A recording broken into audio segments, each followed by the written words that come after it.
بيضحكوا على اللي هو بيقولوا بيقعد يقول كده تاني. لا ما عشان انا كوميديان بضحك فشخ مش زيك. فين ده اللي هو مش زيك يا دمك التقيل اللي احنا فيه. اسكت بقى. يلا اهلا بيكم في حلقه جديده كمان برنامج المنشر.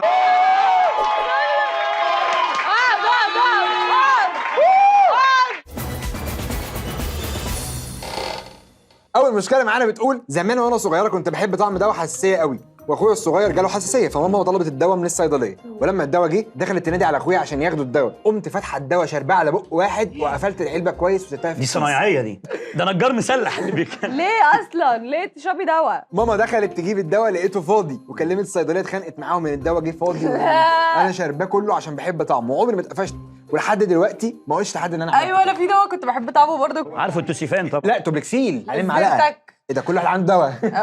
زرتك. التوبلسين كان طعمه عامل زي الحاجه الساقعه. ايوه اللي هو كنا بنسكر بيه واحنا صغيرين. كله شراب. الفقره اللي ماما بتدينا فيها الدواء دي بنبقى بنجري ورا بعض اقسم بالله. على مين اللي ياخد الدواء الاول؟ لا على انها تقفشنا عشان تدينا الدواء، فتروح تتصل بالصيدلي والله يكون في عونه الراجل ده والله يتبادل معانا، يطلع هو يقفشنا ويدينا الدواء. كنت مسميه صاحبي على التليفون مريم واخويا عرف والواد دلوقتي في المستشفى. الواد ده غلبان المفروض يعترض ان أنا هو اتسميت متسمي مريم. مريم. بالظبط. شكلي ايه وانا خارج معاكي وبتصل عليكي برد مريم؟ طب ده كلام ما كلام هو يعني. بقى بتعمل كده علشان لا يعني ما ينفعش يا جماعه ما ينفعش. زي مثلا محمد دليفري مثلا الحاجات دي. ابراهيم التخين مثلا. والله. او سميه باسم امه فما يزعلش مثلا. صح. ابن ناديه ابن عفاف. او لا يعني مثلا تقلب، يعني مثلا لو هو اسمه مثلا محسن وامه اسمها تفيده فسميها استاذه لا. تفيده محسن. بما اني بنت والموضوع ده متداول، اللي هيحصل ان انت مش هتسجلي رقمه اصلا وهتحفظي اخر 4 ارقام. ضربت واحد على قفاه على اساس انه صاحبي ولف وما طلعش هو، فاتخانق معايا وكان شبه بيطلع لي مطوه، فرحت بوست راسه ومشيت. انا دي بتحصل لي احيانا. طب ليه بتضرب الناس؟ مش بضربهم بس اللي هو ايه يا عم والف الاقي واحد. طب ليه التسرع؟ انا اوريكي واحد شبه يحيى يا جماعه، ده شبهه تيبيكال. هو انت ليه عامل برايفت سكرين؟ عشان حر. ايه ده شبه شافعي. لا شبه يحيى يا عم. بص طب وريني. للوهله بس هو شبه شافعي اكتر. والله العظيم كنت رايح بعد كده الراجل بص لي قال في ايه اللي هو في ايه ده. انت رجعت قلت له مش عارف يعني اسف بس صدقني ضرب على قفا برضه ده هزار ابن يعني. ده اقول ايه طيب؟ عارف الخناقات بتاعت السينما لما 2 يتخانقوا بس ما يبقوش في نفس الصف، فبيبقى واحد بيتخانق عامل كده وفي واحد بيتخانق عامل كده، فبيبقى التكوين سمبوكسه كده وده مش عارف يضرب ده عشان بعيد وده مش عارف يضرب ده عشان والنور طويل ضلمه وبيبقوا ماسكين بعض وناس عايزه تتفرج بالظبط، فبينتهي الموضوع ان هم بيعملوا لبعض كده. انا اقسم بالله شفت كذا خناقه في السينما كلهم بنفس الطريقه، هم مسكوا كتاف بعض. محدش طايل. بتضحكني قوي الخناقات دي. بس انا السينما دايما الراجل اللي تليفونه هيرن وهيرد في السينما والاثنين اللي بيحكوا لبعض الفيلم كل لقطه على اساس ان هي خفيفه وانت بتشرح لها بتوصف لها. ممكن بقى ممكن من خلال برنامجك مبادره اخرى لاصحاب اسم ملك دهشان. اي حد اسمه ملك دهشان يا جماعه، الفيلم عشان نتفرج عليه يجب مننا حاجتين: الصمت التام، التليفون السايلنت، احترام زملائك اللي هم قاطعين تذاكر جنبك. عايز تقول ايه قاطعين تذاكر دي؟ بس مش ايه عارف قاطعين تذاكر دي مش حلوه. حاجزين كراسي. السينما ليها احترامها. لا انا بقول توقعاتي. لا انا بقول ايه؟ ما هو الناس تانية هتتفرج. لا ما احنا مش قاعدين في كابينه لوحدنا، ما هو كل الناس سامعه.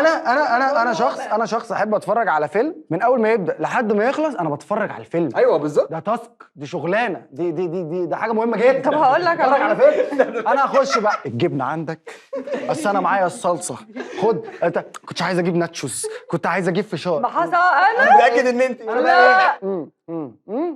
طب تراهني ان في اخر الفيلم هيتجوزوا؟ طب وفي الاخر بيتجوزوا؟ طب اتفضل.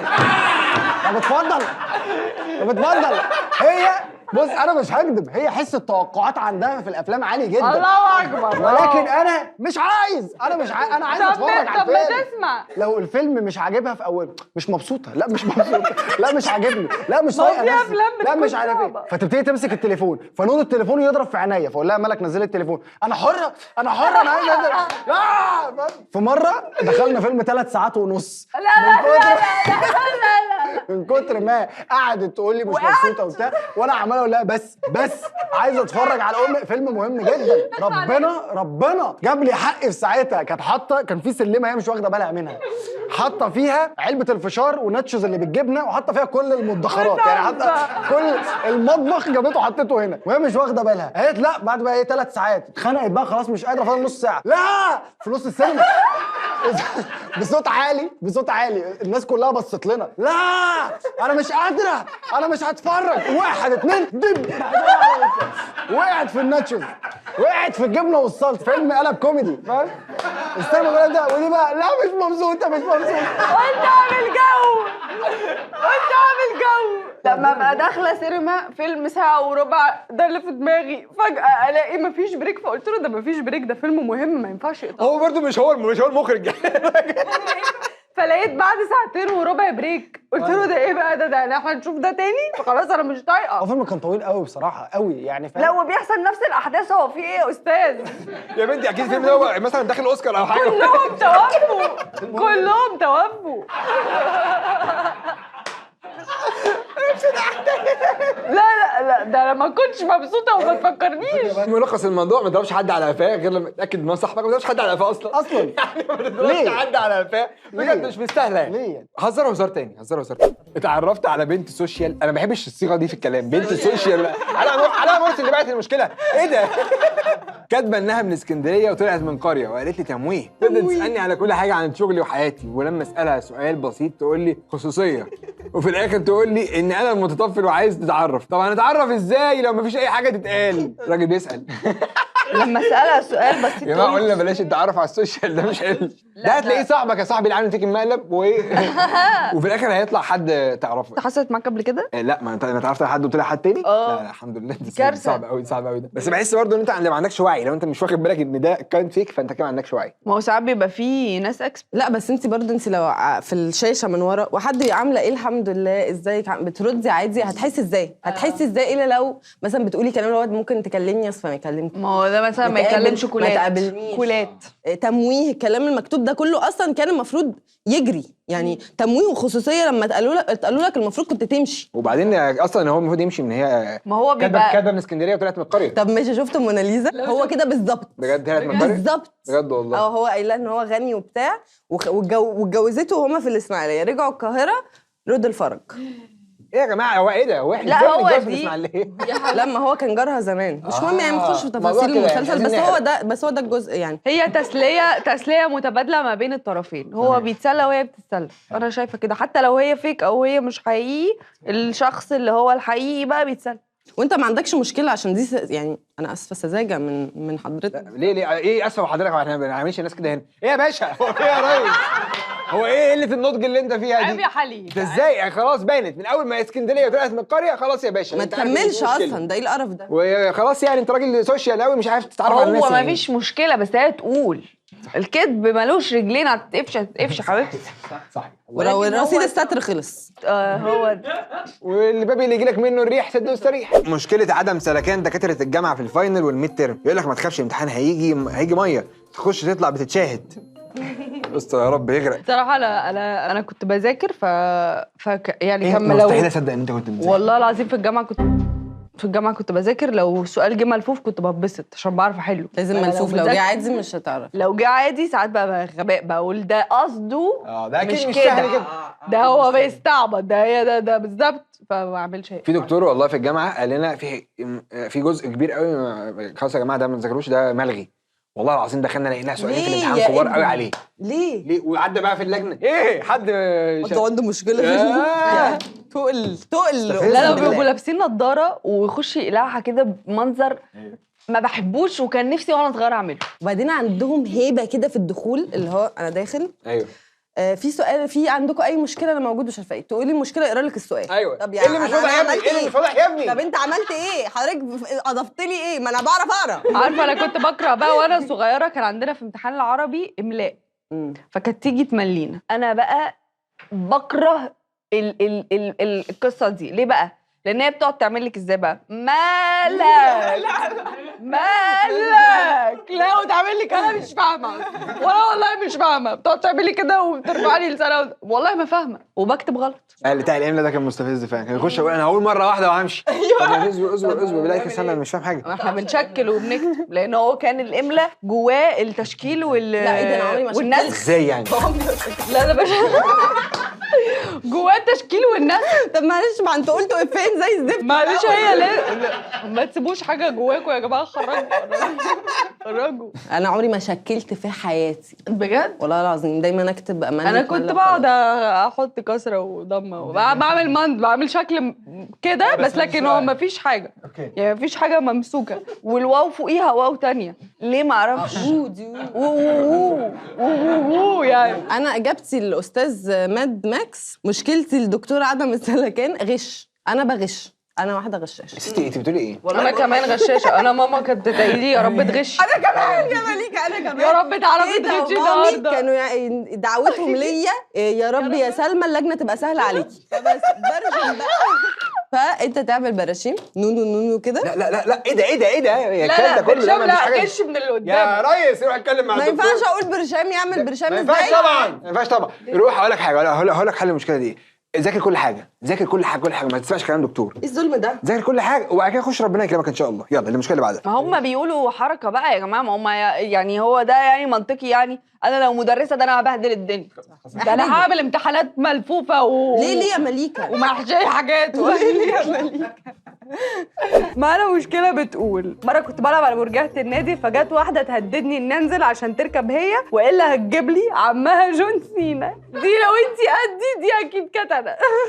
انت كنت عامله كاستنج لعيلتك عامل ده جون سينا. انا كنت بعمل الحركات دي بس عمري ما استخدمت جون سينا يعني، عمري ما استخدمت اسم حد بس كنت بقول لها يعني ان هو في حد مصارع معين ممكن تجيبي. في حد هجيبهولك هيبهدلك وبتاع فانزلي دلوقتي احسن لك. اوكي. جيت بقى واحده بقى ركبت، كنت واقفه مستنياها فهي بقى عماله تسرع لطشاني في مناخيري طبعا.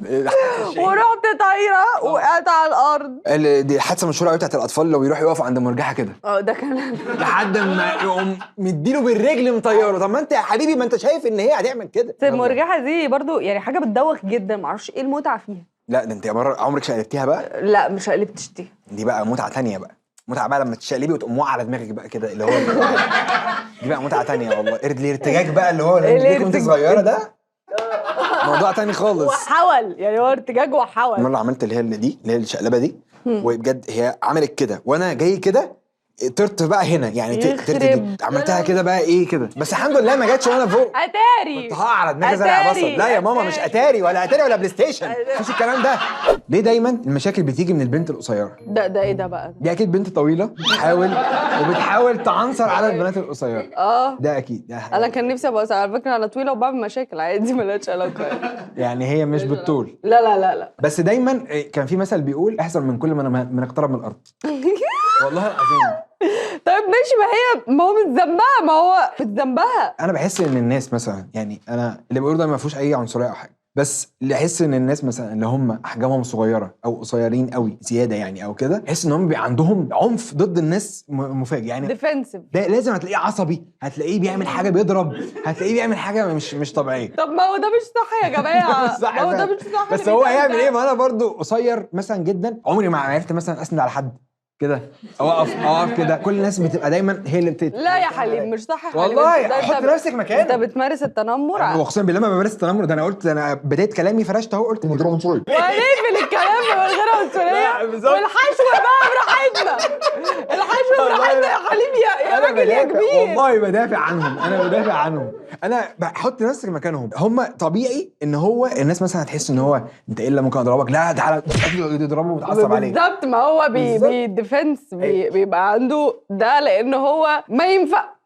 شفت الراجل اللي هو اللي كان في الراجل الابيض المتوسط انا عصبني؟ هو نفس الفكره دي. لا يا جماعه مش صح يا شافعي يقول له حاجه.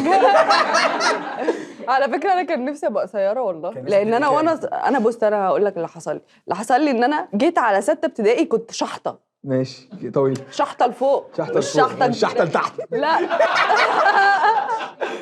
وكله بقى عمال اللي هو هنوقف الطول ده ازاي يعني. انا كنت طويله جدا. خلاص يا ستي ولكوا. وبعدين جيت في 6 ابتدائي وقف الطول لحد كده. استر يا رب. يعني تخيل ان انا طولي ده كنت في 6 ابتدائي. يا نهار اسود. والله فكان كله بالنسبه لي صغيرين طبعاً. جدا. فكان عندي انا كطول كان عندي اللي هو ما ينفعش. ما كانش حد بيضربك طبعا او بيتخانق معاكي او كده؟ لا انا بسألك ما اعرفش. لا طبعا. ما كانش فيه. لا حبيبي. ما عنديش والله. يعني انا قلت لك وجهة نظري في الموضوع، بس انا ما اعرفش، ممكن يكون ده مش حقيقي، بس انا بحس كده يعني ان كده. او مثلا لو حد رفيع جدا وجيت تتخانق معاه فاكر ان هو مثلا ممكن تضربه، هيديك علقة موت عمرك ما تنساها. هي دايما كده دايما، فخلي بالك. طب معانا مشكله بتقول مشكلتي ان موبايلي بيفتح بوشه وبوشه عشان احنا شبه بعض ومش يا نهار ابيض. حصل بنفتح تليفونات بعض من غير ما نحط، يعني مش بنحط بشع الفيس اي دي الموضوع بتاعت ده. كل حد. لا انا هو تليفون احنا كده عارفين الباسورد، عارفين الباسورد بتاع بعض. بس الفيس اي دي بيفتح. يا لهوي. اكيد هو مستحيل يفرق اصلا. هيفهم ازاي ان دول توأم، وان دول وفي واحده قبل الثانيه ب5 ثواني. طب البصمه. لا دي لا البصمه لا لانه لا دم. للاسف البصمه مش ممكن. كل بني ادم عنده بصمه. ودم مختلف. ها لا مش الدم. اسمعوا بقى انا فاهمه معلومات. انت عايزه تقولي ملك اللي هي دي الحاجات اللي هنا اللي لو ركزت فيها اشعر جدا، بس هي دي بتبقى مختلفه عن كل حد. لا مختلفه. لا طبعا لازم تبقى مختلفه مش عشان الدرجات دي يعني. بالظبط. لا مش صح. تالت مشكله بتقول اروح الجيم قبل الفطار ولا بعد الفطار يا حليم؟ قبل ما ابقى مش قادر وبعد ببقى مش قادر برضه. والله انا بقالي شهر ما روحتش الجيم، فمش عنديش النصيحه خالص لحاجه زي كده. بس روح بعد، اكيد بعد، لان انت قبل هتبقى لا قبل طبعا. بس ضعفان. هو بيسالك انت، انا مش هتكلم. ما هو ضعفان، ما هيبقى ضعفان. مفيش يعني اكيد. انا مره رحت الجيم والله قبل الفطار، عملت 12 ضغط. ولسه ده انا بسخن عشان ابدا التمرينه. طب شوف بقى الست اللي بتدوخ في المطبخ وبتعمل. يا الله الله. احنا بنعمل مجهود قد كده. انا عملت صينيه بطاطس بايه؟ بالصلصه بجد والله؟ من يومين. طب كنت طلعت حلو؟ تعبت؟ طلعت حلو؟ حلوه جدا. بس انا تعبت جدا، فما بالك بقى اللي بيعمل البانيه بقى والباقي. صحيح. روح يا ريس بعد الفطار. افطر فطار خفيف واستنى ساعه وبعد كده روح. لا انا شايفه قبل الفطار عشان نخلص يعني. ما طب هيبقى لا مش عشان نخلص، علشان قبل ضعفان. ايه ضعفان دي يا حبيبي؟ ايه ضعفان؟ ضعفان. انت تشوف حد مثلا خاسس ده انت ضعفان. هو ايه الغريب؟ ايه الغريب في الكلمه؟ ايوه ضعفان. لا كلمه دسمه. طب انت كنت بتقولي ايه لما تلاقي حد كده؟ انت تعبان مثلا او انت خاسس ضعفان. ده انت ضعفان. لا ده انت. لا جدتي دي جدتي.